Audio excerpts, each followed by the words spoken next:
ನಮಸ್ಕಾರ ಸ್ನೇಹಿತರೆ, ಎಲ್ಲರಿಗೂ ಸ್ಪರ್ಧಾಜಯ ಯೂಟ್ಯೂಬ್ ಚಾನಲ್ಗೆ ಸ್ವಾಗತ.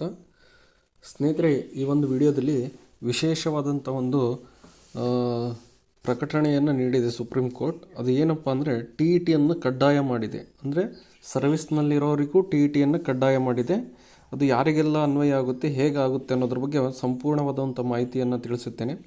ಈ ವಿಡಿಯೋ ನಿಮಗೆ ಇಷ್ಟ ಆಗಿದ್ದರೆ ನಮ್ಮ ಯೂಟ್ಯೂಬ್ ಚಾನಲ್ ಆದಂಥ ಸ್ಪರ್ಧಾಜಯ ಯೂಟ್ಯೂಬ್ ಚಾನಲ್ಗೆ ಎಲ್ಲರೂ ಸಬ್ಸ್ಕ್ರೈಬ್ ಮಾಡಿ, ಪಕ್ಕದಲ್ಲಿರುವಂಥ ಬೆಲ್ ಐಕನ್ ಪ್ರೆಸ್ ಮಾಡಿ. ಇಲ್ಲಿ ಮೊದಲನೇದಾಗಿ TET ಕಡ್ಡಾಯ. ಕರ್ನಾಟಕದ 1,00,000 ಶಿಕ್ಷಕರಿಗೆ ಸುಪ್ರೀಂ ಕೋರ್ಟ್ ತೀರ್ಪಿನಿಂದ ಸಂಕಷ್ಟ, ಯಾರಿಗೆ ಅನ್ವಯವಾಗುತ್ತೆ ಅಂತ. ಇಲ್ಲಿ ಸುಪ್ರೀಂ ಕೋರ್ಟ್ನ ಇತ್ತೀಚಿನ ತೀರ್ಪಿನಿಂದ ಕರ್ನಾಟಕದ ಸುಮಾರು 1,00,000 ಪ್ರಾಥಮಿಕ ಶಾಲಾ ಶಿಕ್ಷಕರು ಸಂಕಷ್ಟಕ್ಕೆ ಸಿಲುಕಿದ್ದಾರೆ. ಅಂದರೆ ಪ್ರಾಥಮಿಕ ಶಿಕ್ಷಕರು 1,00,000 ಇದ್ದಾರೆ.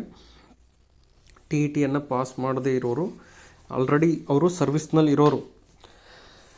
ಶಿಕ್ಷಕರ ಅರ್ಹತಾ ಪರೀಕ್ಷೆಯನ್ನು ಸೇವಾನಿರತ ಶಿಕ್ಷಕರಿಗೆ ಕಡ್ಡಾಯಗೊಳಿಸಿರುವ ಈ ಆದೇಶವು ಶಿಕ್ಷಣ ಕ್ಷೇತ್ರದಲ್ಲಿ ಗುಣಮಟ್ಟವನ್ನು ಉನ್ನತೀಕರಿಸುವ ಗುರಿಯನ್ನು ಹೊಂದಿದೆ. ಸುಪ್ರೀಂ ಕೋರ್ಟ್ ಏನಪ್ಪ ಅಂದರೆ ಶಿಕ್ಷಣ ಕ್ಷೇತ್ರದಲ್ಲಿ ಶಿಕ್ಷಣವನ್ನು ಉನ್ನತೀಕರಣ ಮಾಡಬೇಕು, ಗುಣಮಟ್ಟದ ಶಿಕ್ಷಣವನ್ನು ನೀಡಬೇಕಂತಲೇ ಇದೇನಪ್ಪ ಅಂದರೆ ಶಿಕ್ಷಕರಿಗೆ TETಯನ್ನು ಕಡ್ಡಾಯ ಮಾಡಿ ಅನ್ನೋ ಒಂದು ಸೂಚನೆಯನ್ನು ಹೊರಡಿಸಿದೆ.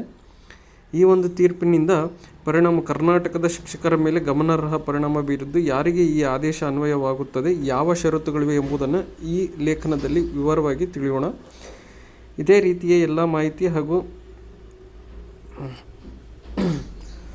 ಈ ಮಾಹಿತಿಗೆ ನಮ್ಮ ಟೆಲಿಗ್ರಾಮ್ ಚಾನಲ್ ಹಾಗೂ ನಮ್ಮ ವಾಟ್ಸಪ್ಪು ಹಾಗೂ ಟೆಲಿಗ್ರಾಮ್ ಚಾನಲ್ಗೆ ಜಾಯ್ನ್ ಆಗಿ, ಅದೇ ರೀತಿ ನಮ್ಮ ಯೂಟ್ಯೂಬ್ ಚಾನಲ್ನು ಕೂಡ ಸಬ್ಸ್ಕ್ರೈಬ್ ಮಾಡಿ.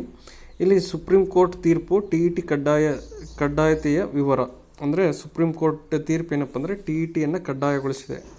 ಇಲ್ಲಿ 2009 ಶಿಕ್ಷಣದ ಹಕ್ಕು ಕಾಯಿದೆ RTE ಅಡಿ 2011ರಿಂದ ಜಾರಿಯಾದ TET ನಿಯಮದಂತೆ ಸೇವಾನಿರತ ಶಿಕ್ಷಕರು ಮತ್ತು ಶಿಕ್ಷಕರಿಗಾಗಿ ನೇಮಕಗೊಳ್ಳಲು ಇಚ್ಛಿಸುವವರು TET ಪರೀಕ್ಷೆಯನ್ನು ಕಡ್ಡಾಯವಾಗಿ ಉತ್ತೀರ್ಣವಾಗಬೇಕು ಎಂದು ಸುಪ್ರೀಂ ಕೋರ್ಟ್ ತೀರ್ಪು ನೀಡಿದೆ. ಈ ಆದೇಶದ ನ್ಯಾಯಮೂರ್ತಿಗಳಾದ ದೀಪಾಂಕರ್ ದತ್ತಾ ಮತ್ತು ಮನಮೋಹನ್ ಅವರ ದ್ವಿಸದಸ್ಯ ಪೀಠವು ಮಹಾರಾಷ್ಟ್ರ ಸರ್ಕಾರ ಮತ್ತು ಅಂಜುಮನ್ ಇಶತ್-ಎ-ತಮಿಲ್ ಟ್ರಸ್ಟ್ ಪ್ರಕರಣದ ವಿಚಾರಣೆಯಲ್ಲಿ ನೀಡಿದೆ. ಈ ತೀರ್ಪಿನ ಪ್ರಕಾರ 2011ರ ನಂತರ ನೇಮಕಗೊಂಡ ಶಿಕ್ಷಕರು ಮುಂದಿನ 2 ವರ್ಷಗಳಲ್ಲಿ TET ಪರೀಕ್ಷೆಯನ್ನು ಉತ್ತೀರ್ಣರಾಗಬೇಕು. ಅಂದರೆ ಈ ಒಂದು ತೀರ್ಪಿನಲ್ಲಿ ಏನು ವಿಶೇಷವಾಗಿ ಹೇಳಿದಾರಪ್ಪ ಅಂದರೆ 2011ರ ಈ ಕಡೆ ಅಂದರೆ ನಂತರವಾಗಿ ಯಾರು ಅಪಾಯಿಂಟ್ ಆಗಿದ್ದಾರೋ ಆ ಎಲ್ಲ ಶಿಕ್ಷಕರು ಏನು ಮಾಡಬೇಕಪ್ಪ ಅಂದರೆ TETಯನ್ನು ಉತ್ತೀರ್ಣ ಮಾಡಬೇಕು, TET ಪರೀಕ್ಷೆಯಲ್ಲಿ ಪಾಸ್ ಆಗಿರಬೇಕು. ಅವರಿಗೆ 2 ವರ್ಷ ಟೈಮ್ ಕೊಟ್ಟಿದ್ದಾರೆ. ಆ 2 ವರ್ಷದಲ್ಲಿ ಅವರು TETಯನ್ನು ಪಾಸ್ ಮಾಡ್ಕೋಬೇಕು. ಒಂದು ವೇಳೆ ಇದನ್ನು ಪಾಲಿಸದಿದ್ದರೆ, ಅಕಸ್ಮಾತ್ ಅದನ್ನೇನಾದರೂ ಅವ್ರು ಫಾಲೋ ಮಾಡಲಿಲ್ಲಪ್ಪ ಅಂದರೆ ಅವರು ಸ್ವಯಂ ಇಚ್ಛೆಯಿಂದ ನಿವೃತ್ತಿಯನ್ನು ಆಯ್ಕೆ ಮಾಡಿಕೊಳ್ಳಬಹುದು ಅಥವಾ ಕಡ್ಡಾಯ ನಿವೃತ್ತಿಗೆ ಒಳಗಾಗಬೇಕಾಗುತ್ತದೆ. ಅಕಸ್ಮಾತ್ TET 2 ವರ್ಷದೊಳಗೆ ಪಾಸ್ ಆಗಲಿಲ್ಲಪ್ಪ ಅಂದರೆ ಅಂಥ ಶಿಕ್ಷಕರಿಗೆ ಸ್ವಯಂ ನಿವೃತ್ತಿಯನ್ನು ಪಡ್ಕೋಬೋದು ಅಥವಾ ಕಡ್ಡಾಯವಾಗಿ ನಿವೃತ್ತಿಯನ್ನು ನೀಡಬೇಕಾಗುತ್ತೆ. ಆದರೆ ಎಲ್ಲ ಸೌಲಭ್ಯಗಳೊಂದಿಗೆ ಅದರ ಜೊತೆಗೆ ಅವರಿಗಿರುವಂಥ ಎಲ್ಲ ಸೌಲಭ್ಯಗಳೊಂದಿಗೆ ಅವರು ನಿವೃತ್ತಿಯನ್ನು ಪಡಿಬೇಕಾಗುತ್ತದೆ. ಯಾರಿಗೆ ಈ ತೀರ್ಪು ಅನ್ವಯವಾಗುತ್ತದೆ ಅನ್ನೋದನ್ನು ವಿಶೇಷವಾಗಿ ನೋಡೋದಾದರೆ ಸುಪ್ರೀಂ ಕೋರ್ಟ್ನ ಈ ಆದೇಶವು ಈ ಕೆಳಗಿನ ಶಿಕ್ಷಕರಿಗೆ ಅನ್ವಯವಾಗುತ್ತದೆ. ಯಾರಿಗಪ್ಪ ಅಂದರೆ 2011ರ ನಂತರ ನೇಮಕಗೊಂಡ ಶಿಕ್ಷಕರು. ಈ ಶಿಕ್ಷಕರು 2 ವರ್ಷಗಳ ಒಳಗಾಗಿ TET ಪರೀಕ್ಷೆಯನ್ನು ಉತ್ತೀರ್ಣರಾಗಬೇಕು. ಪದೋನ್ನತಿಗೆ ಇಚ್ಛಿಸುವ ಶಿಕ್ಷಕರು ಅಂದರೆ ಪ್ರಮೋಷನ್ಗೆ, ಬಡ್ತಿಗೆ ಇಚ್ಛಿಸುವಂಥ ಶಿಕ್ಷಕರು ಕೂಡ ಸೇವಾನಿರತ ಶಿಕ್ಷಕರು ಪದೋನ್ನತಿಗೆ ಅರ್ಹರಾಗಲು TET ಕಡ್ಡಾಯವಾಗಿದೆ. ಪ್ರಮೋಷನ್ ಆಗಬೇಕಪ್ಪ ಅಂದರೂ ನಿಮಗೆ TETಯನ್ನು ಕಡ್ಡಾಯವಾಗಿ ನೀವು ಪಾಸ್ ಮಾಡಿರಲೇಬೇಕು. ಅದರ ಜೊತೆಗೆ ಅಲ್ಪಸಂಖ್ಯಾತ ಶಿಕ್ಷಣ ಸಂಸ್ಥೆಗಳ ಹೊರತು ಅಂದರೆ ಈ ಮೊರಾರ್ಜಿ ದೇಸಾಯಿ, ಕಿತ್ತೂರು ರಾಣಿ ಚೆನ್ನಮ್ಮ ಈ ಶಾಲೆಗಳಲ್ಲಿ ಶಿಕ್ಷಕರಾಗಿ ಅವರನ್ನು ಹೊರತುಪಡಿಸಿ ಅಲ್ಪಸಂಖ್ಯಾತ ಶಿಕ್ಷಣ ಸಂಸ್ಥೆಗಳಿಗೆ ಈ ಆದೇಶವು ತಾತ್ಕಾಲಿಕವಾಗಿ ಅನ್ವಯವಾಗುವುದು. ಸದ್ಯಕ್ಕೆ ಅವರಿಗೆ ಯಾವುದೇ ರೀತಿ ಅನ್ವಯವಾಗೋದಿಲ್ಲ ಈ ಒಂದು ಆದೇಶ. ಏಕೆಂದರೆ ಈ ವಿಷಯವನ್ನು ದೊಡ್ಡ ಪೀಠಕ್ಕೆ ವರ್ಗಾಯಿಸಲಾಗಿದೆ. ಈ ಒಂದು ವಿಷಯವನ್ನು ಏನಪ್ಪ ಅಂದರೆ ಸುಪ್ರೀಂ ಕೋರ್ಟಿಗೆ ನೀಡಿದ್ದಾರೆ. ನಿವೃತ್ತಿಗೆ 5 ವರ್ಷಕ್ಕಿಂತ ಕಡಿಮೆ ಅವಧಿ ಇರುವವರು ಅಂದರೆ TET ಯಾರಿಗೆ ಅನ್ವಯವಾಗೋದಿಲ್ಲಪ್ಪ ಅಂದರೆ ಕೆಲವು 5 ವರ್ಷಗಳು ಮಾತ್ರ ಸರ್ವಿಸ್ ಇರೋರಿಗೆ TET ಪರೀಕ್ಷೆ ಕಡ್ಡಾಯವಾಗಿ ಅವರಿಗೆ ಅನ್ವಯವಾಗೋದಿಲ್ಲ. ಅವರು TET ಪರೀಕ್ಷೆಯಿಂದ ವಿನಾಯಿತಿಯನ್ನು ನೀಡಲಾಗಿದೆ. ಅವರು ಪದೋನ್ನತಿಗೆ ಅರ್ಹರಾಗುವುದಿಲ್ಲ ಮತ್ತು ಅವರಿಗೆ ಯಾವುದೇ ರೀತಿ ಪ್ರಮೋಷನ್ ಕೊಡೋದಿಲ್ಲ TET ಪಾಸ್ ಆಗಿರೋದ್ರಿಂದ. ಕರ್ನಾಟಕದ ಸುಮಾರು 1 ಲಕ್ಷ ಪ್ರಾಥಮಿಕ ಶಾಲಾ ಶಿಕ್ಷಕರಿಗೆ ಈ ತೀರ್ಪಿನಿಂದ ಸಂಕಷ್ಟ ಉಂಟಾಗಿದೆ. ವಿಶೇಷವಾಗಿ ನೋಡ್ರಿ, ಕರ್ನಾಟಕ ರಾಜ್ಯದಲ್ಲಿ 1 ಲಕ್ಷ ಪ್ರಾಥಮಿಕ ಶಾಲಾ ಶಿಕ್ಷಕರು ಈವಾಗಲೂ TETಯನ್ನು ಪಾಸ್ ಮಾಡಿಲ್ಲ. ಅಂಥವರಿಗೆ ಇದು ಒಂದು ಸಂಕಷ್ಟಕ್ಕೆ ಎಡೆ ಮಾಡಿಕೊಟ್ಟಿದೆ.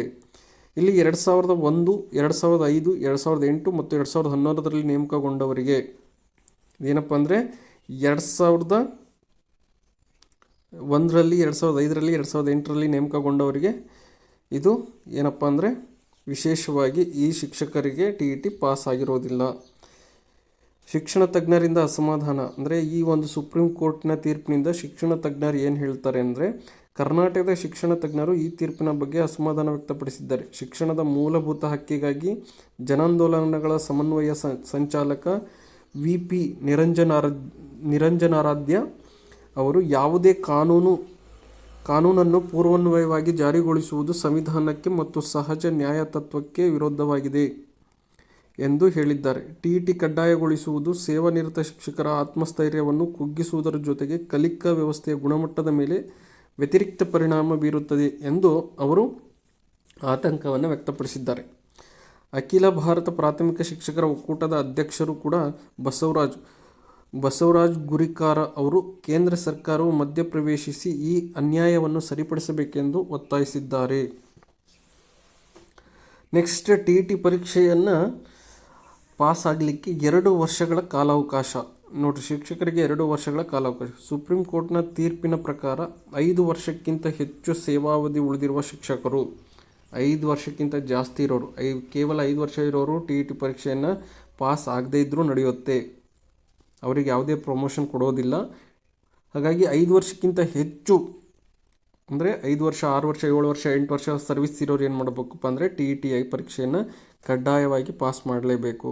ಇದಕ್ಕೆ ಹೇಳ್ತಾರೆ ನೋಡಿರಿ, ಸುಪ್ರೀಂ ಕೋರ್ಟ್ನ ತೀರ್ಪಿನ ಪ್ರಕಾರ 5 ವರ್ಷಕ್ಕಿಂತ ಹೆಚ್ಚು ಸೇವಾವಧಿ ಉಳಿದಿರುವ ಶಿಕ್ಷಕರು ಮುಂದಿನ 2 ವರ್ಷಗಳಲ್ಲಿ TET ಪರೀಕ್ಷೆಯನ್ನು ಉತ್ತೀರ್ಣರಾಗಬೇಕು. ಒಂದು ವೇಳೆ ಇದನ್ನು ಮಾಡಲು ಸಾಧ್ಯವಾಗದಿದ್ದರೆ ಅವರು ಸ್ವಯಂ ಇಚ್ಛೆಯಿಂದ ನಿವೃತ್ತಿಯನ್ನು ಆಯ್ಕೆ ಮಾಡಿಕೊಳ್ಳಬಹುದು ಅಥವಾ ಕಡ್ಡಾಯ ನಿವೃತ್ತಿಗೆ ಒಳಗಾಗಬೇಕಾಗುತ್ತದೆ. ಈ ಆದೇಶವು ಶಿಕ್ಷಕರಿಗೆ ತಮ್ಮ ಅರ್ಹತೆಯನ್ನು ಸಾಬೀತುಪಡಿಸಲು ಸಮಯವನ್ನು ನೀಡಿದ್ದರೂ ಇದು ಅನೇಕರಿಗೆ ಒತ್ತಡವನ್ನು ಉಂಟುಮಾಡಿದೆ. ನೆಕ್ಸ್ಟ್, TET ಪರೀಕ್ಷೆಯಿಂದ ಯಾರಿಗೆಲ್ಲ ವಿನಾಯಿತಿ ಇದೆ ಅಂದರೆ ಅಲ್ಪಸಂಖ್ಯಾತ ಶಿಕ್ಷಣ ಸಂಸ್ಥೆಗಳಿಗೆ ವಿನಾಯಿತಿ ಇದೆ. ಅಲ್ಪಸಂಖ್ಯಾತ ಶಿಕ್ಷಣ ಸಂಸ್ಥೆಗಳಿಗೆ ಈ ಆದೇಶವು ತಾತ್ಕಾಲಿಕವಾಗಿ ಅನ್ವಯವಾಗುವುದಿಲ್ಲ. ನೆಕ್ಸ್ಟ್, ಇವರಿಗೂ ಈ ಶಾಲೆಯಲ್ಲಿ ಕೆಲಸ ಮಾಡುವಂಥ ಶಿಕ್ಷಕರಿಗೂ ಕೂಡ ಇದು ಅನ್ವಯ ಆಗುತ್ತೆ. ಈಗ ಸದ್ಯಕ್ಕೆ ಅವರಿಗೆ ಯಾವುದೇ ರೀತಿಯಾದಂಥ ಅನ್ವಯ ಇಲ್ಲ. ಶಿಕ್ಷಣದ ಹಕ್ಕು ಕಾಯ್ದೆಯು ಅಲ್ಪಸಂಖ್ಯಾತರ ಸಂಸ್ಥೆಗಳಿಗೆ ಅನ್ವಯವಾಗುತ್ತದೆ ಎಂಬುದನ್ನು ದೊಡ್ಡ ಪೀಠವು ಪರಿಶೀಲಿಸಿದೆ. ಈ ವಿಷಯದಲ್ಲಿ 2014ರ ಸಂವಿಧಾನ ಪೀಠದ ತೀರ್ಪಿನ ಬಗ್ಗೆ ಸುಪ್ರೀಂ ಕೋರ್ಟ್ ಸಂದೇಹ ವ್ಯಕ್ತಪಡಿಸಿದ್ದು, ಈ ವಿಷಯವನ್ನು ಮತ್ತೊಮ್ಮೆ ಪರಿಶೀಲನೆಗೆ ಒಳಪಡಿಸಲಾಗಿದೆ. ನೆಕ್ಸ್ಟ್, ಕರ್ನಾಟಕ ಸರ್ಕಾರದ ಸಂಭವನೀಯ ಕ್ರಮ ಏನು? ಕರ್ನಾಟಕ ಸರ್ಕಾರವು ಈ ತೀರ್ಪಿನಿಂದ ಉಂಟಾಗಿರುವ ಸಂಕಷ್ಟವನ್ನು ಗಮನದಲ್ಲಿಟ್ಟುಕೊಂಡು ವಿನಾಯಿತಿಗಳನ್ನು ಒದಗಿಸಲು ಶಾಸನವನ್ನು ಜಾರಿಗೊಳಿಸುವ ಸಾಧ್ಯತೆ ಇದೆ. ಒಡಿಶಾ ಸರ್ಕಾರದಂತೆ ಕರ್ನಾಟಕವು ಈ ತೀರ್ಪಿನ ಪರಿಣಾಮವನ್ನು ಪರಿಶೀಲಿಸಿ ವಿಶೇಷ TET ಪರೀಕ್ಷೆಗಳನ್ನು ಆಯೋಜಿಸುವ ಅಥವಾ ಶಿಕ್ಷಕರಿಗೆ ಬೆಂಬಲ ನೀಡುವ ಕ್ರಮಗಳನ್ನು ಕೈಗೊಳ್ಳಬಹುದು.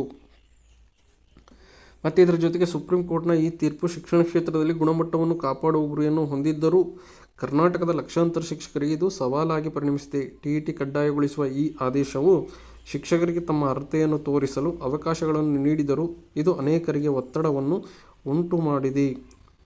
ಕರ್ನಾಟಕ ಸರ್ಕಾರವು ಈ ಸಂಕಷ್ಟವನ್ನು ಪರಿಹರಿಸಲು ಕೈಗೊಳ್ಳುವ ಕ್ರಮಗಳು ಶಿಕ್ಷಕರ ಭವಿಷ್ಯವನ್ನು ನಿರ್ಧರಿಸಲಿವೆ. ಶಿಕ್ಷಕರು ಈ 2 ವರ್ಷಗಳ ಕಾಲಾವಕಾಶವನ್ನು ಬಳಸಿಕೊಂಡು TET ಪರೀಕ್ಷೆಯ ತಯಾರಿಯನ್ನು ನಡೆಸಬೇಕಾಗುತ್ತದೆ. ಇದಿಷ್ಟೇನಪ್ಪ ಅಂದರೆ ಸುಪ್ರೀಂ ಕೋರ್ಟ್ ಕೊಟ್ಟಿರುವಂತಹ TET ಕಡ್ಡಾಯ ಅನ್ನೋ ಒಂದು ವಿಶೇಷವಾದಂಥ ಮಾಹಿತಿ. ಈ ವಿಡಿಯೋ ನಿಮಗೆ ಇಷ್ಟ ಆಗಿದ್ದರೆ ನಮ್ಮ ಯೂಟ್ಯೂಬ್ ಚಾನಲ್ ಆದಂಥ ಸ್ಪರ್ಧಾ ಜಯ ಯೂಟ್ಯೂಬ್ ಚಾನಲ್ಗೆ ಎಲ್ಲರೂ ಸಬ್ಸ್ಕ್ರೈಬ್ ಮಾಡಿ, ಪಕ್ಕದಲ್ಲಿರುವಂಥ ಬೆಲ್ ಐಕನ್ ಪ್ರೆಸ್ ಮಾಡಿ, ಹಾಗೆ ನಿಮ್ಮ ಎಲ್ಲ ಸ್ನೇಹಿತರಿಗೆ ವಿಡಿಯೋದ ಲಿಂಕ್ ಶೇರ್ ಮಾಡಿ.